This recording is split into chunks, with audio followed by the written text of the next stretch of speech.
ይሄንን ሰውዬ ተመልከቱት። ስሙ ታን ይባላል። ታን በቻይና ውስጥ ትልቅ የሪል ስቴት ባለቤት ነው እና ታን በአንድ ወቅት አንድ ከባድ ችግር ገጠመው። የቻይና ስም እኮ ለመጥራት በጣም አስቸጋሪ ነው። 2018 ራሱ እንደነሱ ስም አልከበደኝም። ወይ የተባለ እንደሱ በሪል ስቴት ስራ ላይ የተሰማራ ተቀናቃኙ ፍርድ ቤት ከሰሰው። ታን ግን ፍርድ ቤት ቀርቦ ከመከራከር ይልቅ ምን ለማድረግ ወሰነ መሰላችሁ? ወይን የተባለውን ተፎካካሪውን ለአንድና ለመጨረሻ ጊዜ ከዚህ ዓለም ለማጥፋት ወሰነ እና ታን ለዚህ ላቀደው እቅድ ምን ቢያደርግ ጥሩ ነው? እና ታን ይህንን ሰውዬ ለማስወገድ ብዙ ጋንጎች ወደሚገኙበት ቻይና ከተማ ውስጥ ሄደ። እዛው የሚኖረው ቻይና ከተማ ውስጥ ነው። የሆነ ትላልቅ ጋንጎች ምናምን እንደዚህ ከፍላችሁ የሚገድላችሁ ሰዎች የሚሰባሰቡበት ቦታ ሄደ። ታን ራሱ ሄዶ ሰውየውን ከመግደል ይልቅ እጁን በደም ላለማቆሸሽ ስለፈለገ 2 ሚሊዮን ዩዋን የተባለ የቻይና ገንዘብ በአሜሪካ ደግሞ ወደ ዶላር ሲመነዘር ደግሞ $282,000 ይሆናል። ያው ግን ስሞችን በስተክል አልጠራቸው ይችላል። የሆኑ ውስግብግብ ያሉ ስሞች ናቸው። ታን ይህንን ገንዘብ ይዞ አንድ ፕሮፌሽናል ነፍሰ ገዳይ ቀጠረ። የገዳዩ ስም ዢ ይባላል። ታን ለገዳዩ ዢ እንዲህ አለው፣ እንካ ይህንን 2 ሚሊዮን ዩዋን ያንን ዌይ የተባለውን ሰውዬ አስወግድልኝ አለው። እዚህም ገንዘቡን ተቀብሎ ምንም አታስብ ብሎ ስራው እንዳለቀ ቁጠረው ብሎ መፎከር ጀመረ። ታሪኩ ግን እዚህ ጋር ቢያበቃ ኖሮ ኖርማል የወንጀል ታሪክ ይሆን ነበር። ነገር ግን እውነተኛ እብደት የሚጀምረው እዚህ ጋር ነው። ይሄ ግደል ተብሎ የተቀጠረው ሰው ዢ ማለት ነው። ጭንቅላቱ ላይ አንድ የቢዝነስ ሀሳብ ይመጣለታል። ነገር ግን ዢ በጣም ሰነፍ ነበር። የተዋጣለት የሆነ ፕሮፌሽናል ነፍሰ ገዳይ ይሁን እንጂ ስራዎችን መስራት አይወድም ነበር። በሰዎች ምናምን ማስጨረስ ነው የሚወደው። ስለ ሰውየው መረጃ መሰብሰብ፣ ሰውየውን የት ክፍት ቦታ አግኝቶ እንደሚገለው አሳሰበው እና እሱን ገሎ ደግሞ ከፖሊስ ጋር አይጥና ድመት መሆን አልፈለገም ነበር። ይሄ ሁላ ነገር ሲያስበው ስራው ስልችት አለው እና ጂ ምን አሰበ መሰላችሁ? ቆይ ግን እኔ ራሴ ለምን ደክማለሁ? ስራዬን ለምን ሌላ ሰው አላጋራውም? በሚል ጂ ያን የተቀበለውን 2 ሚሊዮን ዩዋን የቻይና ገንዘብ ባለሀብቱ ለዚህኛው ሰውዬ ከፈለው። ጂ ደግሞ ሌላ ሞያንግ የተባለ ነፍሰ ገዳይ ቀጠረ።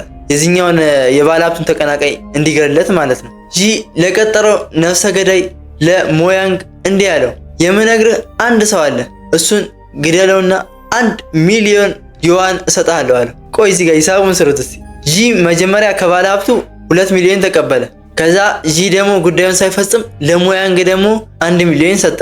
ይሄ ነፍሰ ገዳይ ምንም ሳይሰራ ሶፋ ላይ ተኝቶ 1 ሚሊዮን ዩዋን አተረፈ ማለት ነው። የቻይና ገንዘብ። ይሄ ወንጀል አይመስልም ጭራሽ፣ ትልቅ የቢዝነስ ሀሳብ ነው የሚመስለው። ትላልቅ የቢዝነስ ድርጅቶች ራሱ እኮ እንደዚህ ሰውዬ አላተረፉም። ሁለተኛው ላይ የተቀጠረው ገዳይ ደግሞ ሞያንግ ስራውን ከጂ ተረከበ። ግን ይሄ ሞያንግ ከጂ የተረከበው ገንዘቡን ብቻ ሳይሆን የጂን ስንፍና ጭምር ነበር የተረከበው። ይሄ ጂ የቀጠረው ሞያንግ ደግሞ እሱም እንደ ጂ እኔ ስለምን ደክማለሁ በማለት ያንግ ካንግ የተባለ ሶስተኛ ገዳይ ቀጠረ። ሞያንግ ለሶስተኛው ገዳይ ስንት ሰጠው መሰላችሁ? 270,000 ዩዋን ሰጠው የቻይና ገንዘብ። መጀመሪያ ይህንን ሰውዬ ለመግደል 2 ሚሊዮን ብር ነው ከባለሀብቱ የወጣው። እያለ ገዳዮቹ ሌላ ገዳይ በቀጠሩ ቁጥር ብሩ እየቀነሰ መጣ። ሶስተኛውም ገዳይ ከዛ ሰውዬ ገንዘቡን ከተቀበለ በኋላ ስራውን መስራት አልፈለገም። ሰውየውን ሄዶ መግደል ማለት ነው። እሱ ደግሞ ሄዶ ያንግ ጓን ግሿንግ የተባለ አራተኛ ገዳይ ቀጠረ። ስማቸውን ግን ያው እንደነገርኳችሁ በስትክክል አልጠራው ይችላል። የሆነ በጣም የሚከብድ ነው ለመጥራት። ከተሳሳቱም ይቅርታ ጠይቃለሁ ቤተሰቦች። ሶስተኛው ገዳይ ለዚህ ስንት ከፈለው መሰላችሁ? 200,000 ዩዋን ከፈለው። ሁለተኛው ገዳይ 1 ሚሊዮን ተከፈለው። 270,000 አወጣ።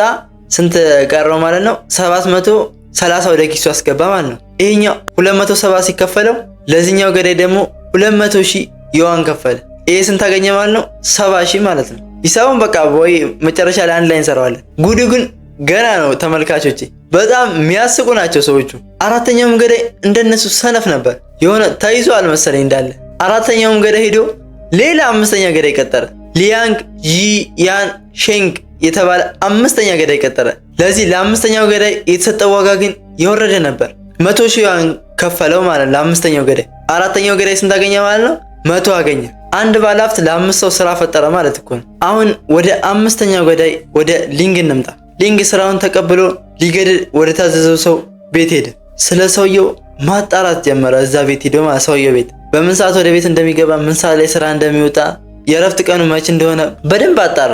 ሊንግ የያዘውን 100,000 ዩዋን ሲመለከት በጣም ተናደደ። ሊንግ ከራሱ ጋር ቁጭ ብሎ ማውራት ጀመረ። ለ100,000 ዩዋን ብዬማ ሰው ገድዬ እድሜ ልክ አልታሰርም፣ እስር ቤት አልማቅቅም፣ አረ በፍጹም ይህን ነገርማ አላደርገውም አለ። ግን ደግሞ ገንዘቡን መውሰድ ፈልጓል። የተሰጠውን 100,000 ማለት ነው ሰውየው እንዲገድል። ሰውየውን ካልገደለ ደግሞ እነሱ ደግሞ የቀጠረው ሰውዬ ደግሞ አይተውም። በአንድ በኩል ሰውየውን ላለመግደል ፈልጓል፣ ገንዘቡንም ለመውሰድ ፈልጓል። ሁለት ወዶ ግን አይቻልም፣ አንዱን መምረጥ ነበረበት። እና ይሄ አምስተኛው ገዳይ አስገራሚ ፕላን አወጣ። ፕላኑ ምን መሰላችሁ? ሊንግ በቀጥታ ሊገድል ወደ ተላከው ሰውዬ ማለትም ዌይ ጋር ሄደ። አስባችኋል? ሊገድል ወደ ታዘዘው ሰውዬ ሄዶ ከሰውየው ጋር ስለ ጉዳዩ ለማውራት ነበር። ሊንግም የሰውየውን ስልክ አፈላልጎ ሰውየውን ደወለለት እና በዚህ ሰዓት ላገኝ እፈልጋለሁ ብሎ አንድ መጠጥ ቤት ቀጠረው። ሊንግ ለዌ እንዲህ አለው፣ ሰላም ወንድሜ፣ አንተን ለመግደል 100,000 ዩዋን ተከፍሎኛል፣ ግን እኔ አንተን መግደል አልፈለኩም። ስለዚህ አንድ ሐሳብ አለኛል። ሐሳቡ ምን መሰላችሁ? ሞትን የፌክ እናድርገዋለሁ። ሊንግ እንዲህ ሲል ሐሳቡ መግለጽ ጀመረ። እጅህን ወደ ኋላ አስሬ አፍን በፕላስተር አፍንህና ፎቶ አነሳለሁ አለ። ከዛ እኔ ያንን ፎቶ ስቼ ለቀጠሩኝ ሰዎች አሳያለሁ። ገንዘቡን ስቀበል አንተ ከተደበቅበት ወጣለ፣ እንከፋፈላለን አለው። ሰውየው ግን ባለሀብት ነው፣ እንካፈላለን ይለዋል። እኔ እንደውም ተጨማሪ ገንዘብ ይጠይቀዋል ብዬ የጠበቁት። የሚገርም ሰው ነው ሄደም። ነገር ግን እነዚህ የሚቀጥሯቸው ነፍሰ ገዳዮች ብር መጀመሪያ አይከፍሏቸውም። ጉዳዩን ከጨረሱ በኋላ ነው ብሩ የሚሰጣቸው። ወይም ነገሩን አሰበና አሪፍ ቢዝነስ ነው ብሎ ተስማማ። ታሪኩ ግን እዚህ ጋር ቢያበቃ ኑሮ ሁለቱም ተጠቃሚ ሆነው ይወጡ ነበር ከዚህ ታሪክ ማለት ነው። ነገር ግን ወይ የተባለ ሰውዬ ወደ ቤቱ ሲመለስ በጥልቀት ነገሮችን ማሰብ ጀመረ። እነዚህ ሰዎች ዛሬ ካልገደሉኝ ነገ ሌላ ገዳይ መላካቸው አይቀርም። ስለዚህ ለአንዴና ለመጨረሻ ጊዜ እነዚህን ሰዎች ከኔ ማራቅ አለብኝ ብሎ ማሰብ ጀመረ እና ምን አደረገ መስላችሁ? በቀጥታ ወደ ፖሊስ ጣቢያ ሄደ። ነገር ግን ወደ ፖሊስ ጣቢያ ከመሄዱ በፊት ማለት ነው ገዳዩ ያለውን ሐሳብ ተስማምቶበታል ነበር። ተገናኝቶ ከገዳዩ ጋር ፎቶ ተነስቶ ታግቶ ምናምን ማለት ነው እንደ ፌክ በፕላስተር ታፍኖ ያንን ፎቶ ደግሞ ለራሱ አንድ ይዞ ነበር እና ያ የታገተበትን የፌክ ፎቶ አሳይቶ ክስ ለመመስረት ነበር ፖሊስ ጣቢያ ሄደው። ሰውየው ግን ሐሳቡ አልተመቻቸውም። በጣም የሚገርም አይዲያ ነው ያመጣው። ፖሊሶች ግን ታሪኩን ሲሰሙ መጀመሪያ ማመን ነው ያቃታቸው። ይሄ ነገር ፊልም ነው እንዴ ማለት ጀመሩ። እንዴት እንደዚህ አይነት ታሪክ ሊፈጸም ይችላል? ምን አይነትስ ገዳይ ቢሆን ነው እንደዚህ የሚያደርጉት ብለው እርስ በርሳቸው መመካከር ጀመሩ። ፖሊሶችን ምርመራ ጀመሩ በእነዚህ ገዳይ በተባሉ ሰዎች ማለት ነው። መጀመሪያ አምስተኛውን ገዳይ ያዙት። አምስተኛውን ከያዙት በኋላ አምስተኛው አራተኛውን አሳልፎ ሰጠ። አራተኛው ደግሞ ሶስተኛውን አሳልፎ ሰጠ። ሶስተኛው ደግሞ ሁለተኛውን እያለ ሁለተኛው ደግሞ አንደኛውን፣ በመጨረሻም ዋናው ባለሀብት ታንን ያዙት። አስባችሁታል?